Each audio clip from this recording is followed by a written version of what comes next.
is no question that the abuse and exploitation of children has proliferated and been facilitated through advancements in modern technology. Napakarami pong report na natatanggap ng aming opisina tungkol sa pagkalat nito sa Facebook, Twitter, at pati sa messaging apps tulad ng Telegram. Napakawalang hiyang ginagawa.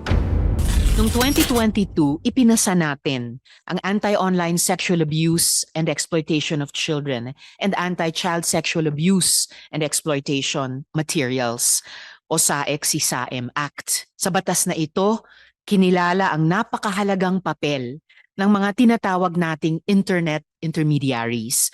Kasama dito ang internet service providers, web hosting providers, internet search engines and portals, internet payment system providers, instant messaging technologies at social media platforms. Napakahalaga po ng mga tungkulin na iniatas ng batas sa internet intermediaries.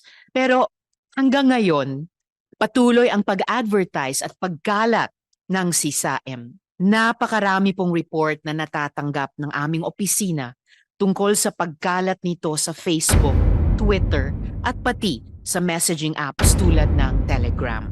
Ito po ay mga sample ng nakita namin sa Facebook, Twitter, at Telegram na nag-a-advertise ng CSAM at napakawalang hiyang ginagawa. Sadly, katiting lang po ito ng nakita namin online, which we will turn over to law enforcement authorities. I wish to take this moment, dear friends, to thank Meta for immediately preserving the content we sent their way that we found on Facebook.